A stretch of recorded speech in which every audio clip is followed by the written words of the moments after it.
Hello, nice to see you again.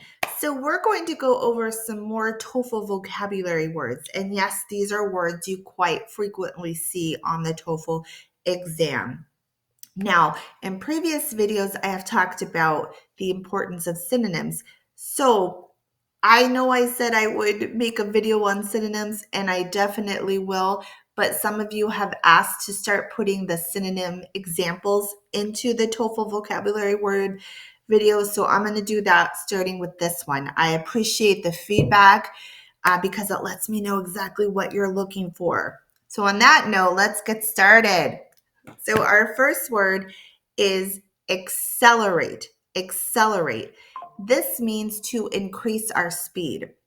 So for example, the car accelerated quickly when the light turned green. So that means someone inside the car stepped on the gas pedal and went super fast. We can also use synonyms such as expedite, hasten, or quicken. So, for example, if I am trying to make a doctor's appointment and the doctor's office is telling me, oh, we're not available until the fall, I might say something like, I need to accelerate this appointment sooner. I need to expedite this appointment sooner. So I can replace accelerate with expedite. So I always want to make sure to let you know synonyms are not always the same exact meaning. It could have the same meaning or something similar. For example, if I want to expedite my doctor's appointment, I can say accelerate or expedite, but I wouldn't be able to use hasten. I want to hasten my doctor's appointment. It has a similar meaning, but it's not the exact same meaning. Her behavior, she hastened her mood. She went from happy to angry very quickly. So hasten, we could use it that way. So we just need to be careful when we use our synonyms because sometimes they do have the exact meaning, like expedite and accelerate, but other times they'll have something similar, so we can't use it in the same way. Hope that made sense, but always message me. All right, diverse. This is when something is different. We often hear this about culture. So, for example, the city has a diverse population from many backgrounds. So, what that means is they have people from maybe different countries, maybe different parts of the United States, if I'm talking about the United States. So, not everybody is from the same place. Maybe you work for a company that has a lot of diverse employees. Many companies in California where I live do. They have people from all over the world. They might have a diversity of Chinese, Japanese, Italian, meaning they're all different, a lot of variety. So we can also say, I was at the buffet and there was a diverse amount of fruit. Our synonyms we can use for that, there was a various amount of fruit. There was an assorted amount of fruit. The different types of fruit varied from one end to the other. I'm talking about everything is not the same. Everything is different when it comes to the fruit at this buffet.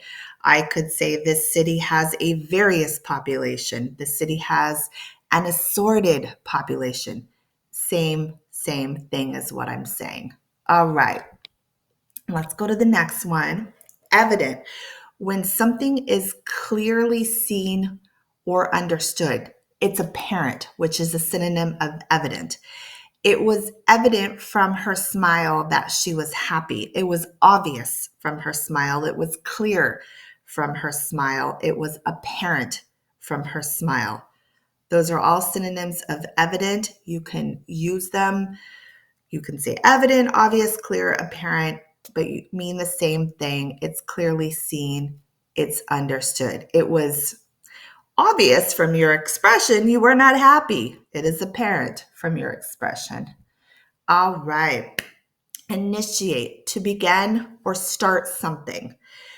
The company plans to initiate a new project next year, meaning we're going to start this new project next year. We're going to launch this new project next year. We're going to start this new project. Now, if I want to sound really fancy and professional, I could say the company plans to commence a new project next year. Those are all synonyms of each other. Now we can use it this way too. Wow, Mary, it feels like you're trying to initiate an argument with me, which Mary is trying to start an argument with me. So we probably wouldn't say Mary wants to launch an argument with me. So again, it's one of those things where synonyms could have a similar meaning. They could have the same meaning, but we can't always use them the same way. So I'm not going to launch an argument with anybody, but I will initiate or I will start an argument with someone. So hope that made a little bit more sense there. Precise, something exact, accurate, definite. He gave a precise description of the suspect. He gave an exact description. He gave a definite description, meaning he was very clear. He got it right. They know who they're looking for with this suspect. All right, precise, perfect. Reside. This is just another way of saying where you live. I could ask you, hey, Peter, where do you reside? And Peter might say, I reside in Texas. Or Peter could just say, I live in Texas. They reside in a quiet neighborhood. They live in a quiet neighborhood. They occupy a quiet neighborhood. They inhabit a quiet neighborhood. Now, inhabit and occupy, those usually have the same meaning, but a lot of times you're not going to use them the same way. For example, if I want to say, wow, I've been thinking about nothing but watermelon for the summer. Watermelon thoughts, they occupy my mind. I'm not going to say watermelon thoughts reside in my mind necessarily. So similar meaning, but we may not be using them the same way. All right, let me move on before I get on to talking too much. Substantial, something important, something large. She received a substantial raise in her salary. So we know this is very important and it's very large. We can also use the word considerable. She received a considerable raise in her salary. We know it's big. Or if we just want to keep it simple, she received a large raise in her salary. We can also use significant. Now, in a previous video, I talked about significant. We can say our significant other, which means our husband or our wife, something important. So we can say she received a significant raise in her salary. We know significant means important. We also know if we word it with raise, she's making a lot more money with the way the context of this sentence is. If you go to McDonald's and they ask you, would you like to supersize your order? You're going to get a substantial amount of fries, a considerable amount of fries, a large amount of fries. It's significant. I was just thinking about that because I took my daughter to McDonald's last week and they asked if she wanted to supersize it. And wow, that was a substantial amount of fries there. So that is one way you can use it. All right, transform. When you want to change something completely, maybe you want to transform how you look with a new hairstyle, new wardrobe. You want to change things completely. You can use alter, convert, revolutionize. The renovation will transform the old house. The renovation will alter the old house. What this sentence is saying is by the time we get done remodeling, it's going to change everything. It's going to look so awesome. So when we're going to change something completely, we are going to transform it, convert it, alter it, revolutionize it. All right. Reluctant, unwilling, hesitant. He was reluctant to try the new food. So I want to point out something, a little bit of difference with some of these synonyms. So remember, can be the same meaning or something close. He was reluctant to try the new food. Now, he's not saying no, but it's very negative. He's just not sure. Doesn't think so. I'm reluctant. I don't know. But if I changed it to he was resistant to try the new food, he was unwilling. Now this is a no. So again, we have a similar meaning, but it could possibly change the meaning of your sentence. But reluctant, hesitant, unwilling, resistant all have a similar meaning. It's negative. Hesitant. My mom was hesitant to let me go to the party. It's negative. She's not sure. She hasn't said no, but that's what she's willing. The direction she's willing to go is just say no. But if she said, I'm unwilling to let you go to the party, then mom is definitely telling me no. But if mom says, I'm hesitant, there could be a chance. So just kind of know the difference on the context and of how you're writing your sentence or what you're trying to convey.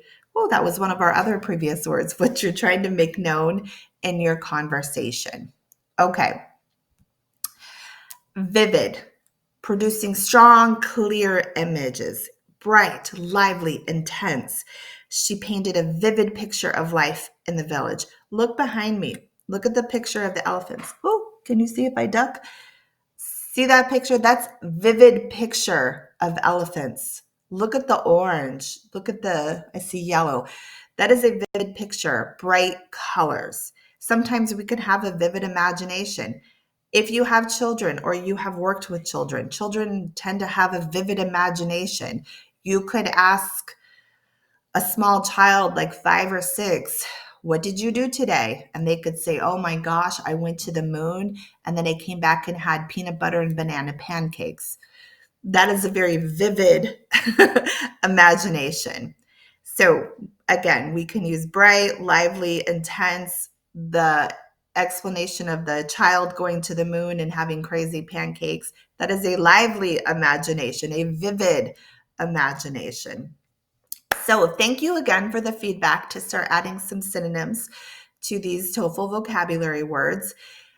Synonyms, hard word for me to say, they are a great way to learn English, not just from your preparation of TOEFL, but for everyday life, because you may not use a lot of these words. Maybe you're not going to use vivid. Maybe you would prefer lively. Maybe you prefer a different word, but you will hear it in conversation. You will hear it on the television, at the movies. So my point is, it's important. If you haven't already learned, we say things so many different ways. So that is why synonyms are so important. I could say, wow, the temperature is scorching today. I'm just simply saying it's hot outside today. But if you didn't know what scorching meant, you wouldn't know what I was talking about. So again, you may not use the word scorching, but at least you know what it means. All right. Thank you so much. I will see you all later. Bye-bye.